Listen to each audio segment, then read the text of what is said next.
Hello students, welcome back again in science class. आज हम start करने वाले हैं topic raw materials for synthetic plastics. तो जो सिंथेटिक प्लास्टिक्स होते हैं उनको बनाने के लिए रॉ मटेरियल कहाँ से आता है और कौन कौन से रॉ मटेरियल का यूज किया जाता है। जो प्लास्टिक्स होते हैं उनको बनाने के लिए किस टाइप के रॉ मटेरियल्स का यूज किया जाता है वो हम पढ़ेंगे। ये वैसे हम पढ़ चुके हैं, इसको पहले ही पढ़ चुके हैं। सिंथेटिक जो हमारे फाइबर है उसी में पढ़ चुके हैं कि जो सिंथेटिक फाइबर होते हैं उनके लिए जो रॉ मटेरियल आता है वो पेट्रोलियम से ही आता है। तो प्लास्टिक के लिए भी पेट्रोलियम से ही आता है। Petroleum products such as ethane, propane, benzene, toluene etcetera are the raw material for the synthetic plastics. Petroleum product such like the ethane, propane, benzene, toluene, इन सब का उपयोग किया जाता है as a raw material to making the plastics. Plastics को बनाने के लिए ये जो पेट्रोलियम के जो प्रोडक्ट होते हैं इनका उपयोग किया जाता है as a raw material. These material are either directly polymerise or first convert into the suitable monomers chemically and then polymerized to form the synthetic plastic. These materials, ये जो रॉ मटेरियल होते हैं ना, आर आइदर डायरेक्टली पॉलीमराइज, या तो इनको सीधे ही polymerase करके प्लास्टिक में बदला जाता है या फिर पहले इनको कन्वर्ट करते हैं स्मॉल मोनोमियर्स में। यानी कि आप बोल सकते हो कि प्लास्टिक बनाने से पहले उसको आप बोल सकते हो कच्चा प्लास्टिक बनाना। पहला जो तरीका है वो तो डायरेक्टली पेट्रोलियम प्रोडक्ट लो और उसका पॉलीमराइजेशन करवाओ जिससे आपको प्लास्टिक मिल जाएगी। दूसरा जो तरीका है वो है कि आप पहले जो आपके पेट्रोलियम प्रोडक्ट है उसको आप कच्चे प्लास्टिक में बदलें, यानी कि मोनोमियर में बदलें, और देन उस मोनोमियर को आप क्या करवाएं, पॉलीमराइजेशन करवाएं, जिससे आपको एक सिंथेटिक प्लास्टिक मिल जाता है। तो इन दो तरीक़ों का उपयोग करके आपके सिंथेटिक प्लास्टिक्स बनाए जाते हैं। Kinds of synthetic plastics. Synthetic plastics के टाइप या प्रकार कितने प्रकार के होते हैं। तो synthetic plastics are classified under the following heads. First, thermoplastics and second, thermosetting plastic. दो प्रकार के प्लास्टिक्स की हम बात कर रहे हैं यहाँ पर, एक तो थर्मोप्लास्टिक्स और दूसरा है थर्मोसेटिंग प्लास्टिक्स। सबसे पहले हम बात करते हैं थर्मोप्लास्टिक्स के बारे में। बहुत सिंपल सा इनके अंदर डिफरेंस है, बहुत ही कॉमन सा डिफरेंस है जिससे आपको बहुत जल्दी आइडिया लग जाएगा। Thermoplastics soften easily on heating and can be moulded into new shapes. तो थर्मोप्लास्टिक वो प्लास्टिक होते हैं जिनको गर्म करने पर वो आसानी से क्या हो जाते हैं, आप बोल सकते हो वो आसानी से पिघल जाते हैं या सॉफ्ट हो जाते हैं, और इनको अलग अलग मोल्डेड में हम बदल सकते हैं, अलग अलग शेप में बदल सकते हैं। मोल्ड का मतलब होता है सांचा।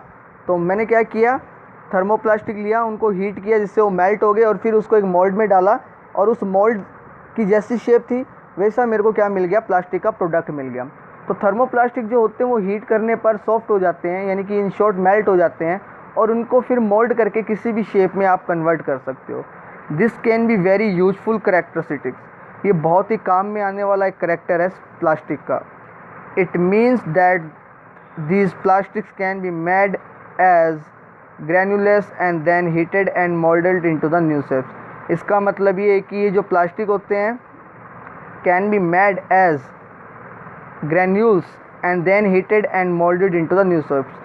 तो ये जो प्लास्टिक होते हैं इनसे ग्रेन्यूल्स बनाए जाते हैं, छोटे छोटे दाने से दानेदार प्लास्टिक बनाए जाते हैं। आप बोल सकते हो छोटे छोटे जो ग्रेन्यूल होते हैं, दाने होते हैं, उसकी शेप के ये प्लास्टिक्स बनाए जाते हैं। देन फिर इन प्लास्टिक्स को गर्म किया जाता है जिससे ये सॉफ्ट हो जाते हैं, और फिर इनको मोल्ड में डालकर अलग अलग साइज़ के इनसे प्रोडक्ट बनाए जाते हैं। तो अगर हमें कभी थर्मोप्लास्टिक, अगर हमें रो थर्मोप्लास्टिक देखना हो तो हमें वो छोटी छोटी बॉल्स के बीच में की फॉर्म में मिलेगा, बहुत छोटी छोटी बॉल्स के फॉर्म में मिलेगा या ग्रेन्स के फॉर्म में मिलेगा, जिसको फिर मेल्ट करके अलग अलग प्लास्टिक प्रोडक्ट बनाए जाते हैं। एग्जाम्पल इसके हैं पॉलीथीन है, पॉलीविनाइल क्लोराइड जिसको पीवीसी के नाम से भी जानते हैं, पॉलीस्टाइरीन है, नायलॉन है, and terylene are the examples of thermoplastics. तो थर्मोप्लास्टिक्स के ये एग्जाम्पल्स है। थर्मोसेटिंग प्लास्टिक्स, सेकंड जो है वो है थर्मोसेटिंग प्लास्टिक्स। ये जस्ट इसके अपोजिट होते हैं basically. Thermosetting plastics do not soften on heating and cannot be reshaped.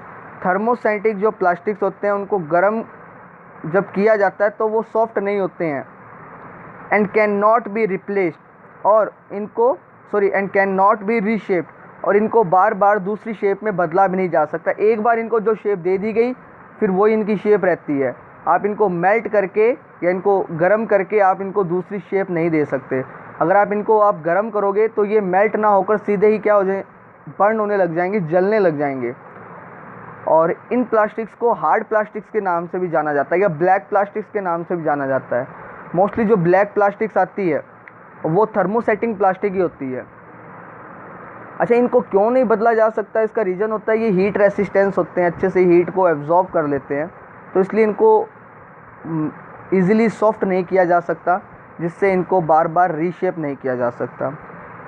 They are often very tough material with the high melting point. ये बहुत ज़्यादा टफ मटेरियल होते हैं जिनका मेल्टिंग पॉइंट बहुत ज़्यादा होता है, इस वजह से ये डायरेक्टली जलने लग जाते हैं, मेल्ट नहीं होते हैं।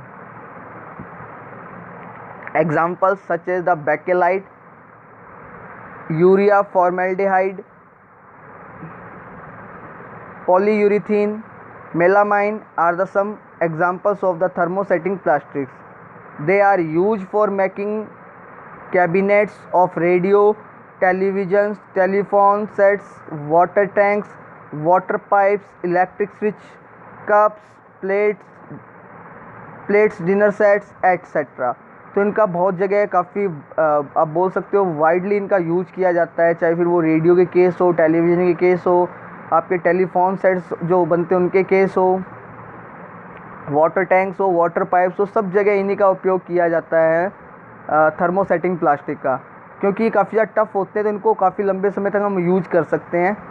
A simple test to distances between a thermoplastic and a thermosetting plastic to touch it with a hot iron rod या nail.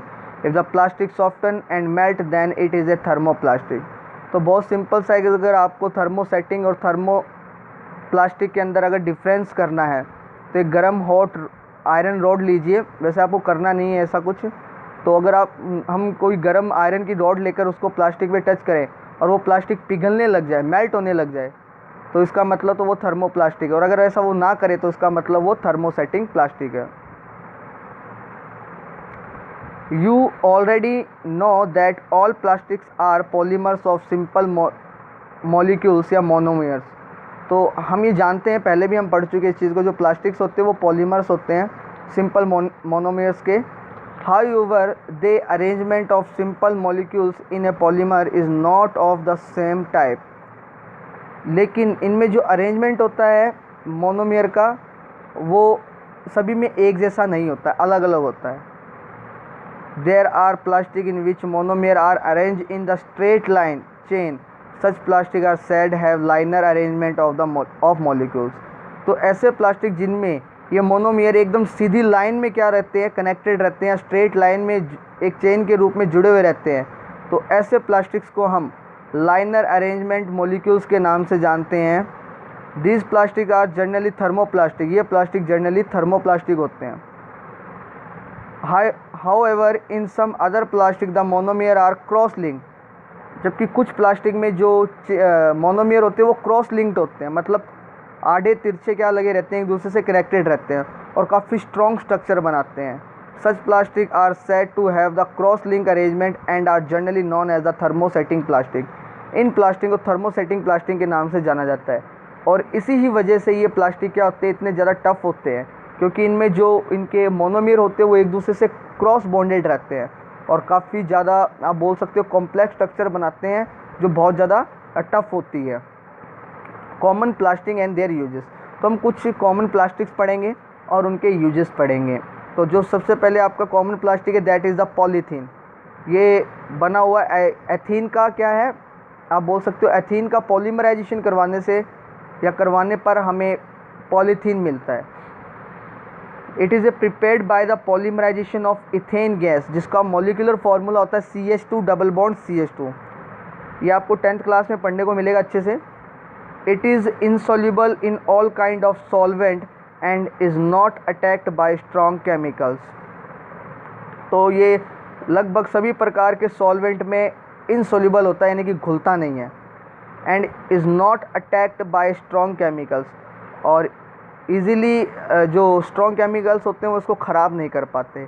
Acids such like acids and alkalis. Furthermore it is not biodegradable, लेकिन इसके अलावा ये क्या है, biodegradable भी नहीं है। मतलब इसके एडवांटेज भी है तो डिसएडवांटेज भी है, और मोस्टली प्लास्टिक जो आपके वो सारे के सारे नॉन बायोडिग्रेडेबल ही है। यूजेस, अच्छा वो उनका रीजन क्या होता है नॉन बायोडिग्रेडेबल का, वो होता है इनके वो मोनोमर्स होते हैं जो रिस्पॉन्सिबल होते हैं इनके नॉन बायोडिग्रेडेबल प्रॉपर्टीज़ के लिए। It is use for making the thin films which are use for making carry bags, adhesive tapes etcetera. तो इनका उपयोग किया जाता है थिन फिल्म्स बनाने में, और इनका उन थिन फिल्म्स का उपयोग किया जाता है आपके कैरी बैग्स या जो आपकी टेप्स आती है, एडेसिव टेप्स आती है जिनको हम सेलो टेप भी बोलते हैं, उनको बनाने में। It is use as anti corroding coating on the articles made from the iron और कॉपर। इसके अलावा इसका उपयोग एंटी कोरोजिंग कोटिंग के रूप में किया जाता है, जिनको कि आयरन से बने हुए यूटेंसिल्स पर या आर्टिकल्स पर लगाया जाता है ताकि उन पर जंग ना लगे या वो रस्ट ना हो। It is use as insulator for electric wire. Electric wires को शॉक प्रूफ बनाने के लिए क्या किया जाता है, पॉलीथीन का यूज किया जाता है। It is use for making kitchen and laboratory ware such as cups and bottles. तो इनका उपयोग लेबोरेटरी और किचन में काम आने वाले जो आर्टिकल्स होते हैं उनको बनाने में भी किया जाता है, like the cups and bottles. तो आज हम ये प्लास्टिक पढ़ेंगे ओनली वन, ये पॉलीथीन हमने कंप्लीट कर लिया है, ये बनता कैसे और इसके यूजेस क्या होते हैं।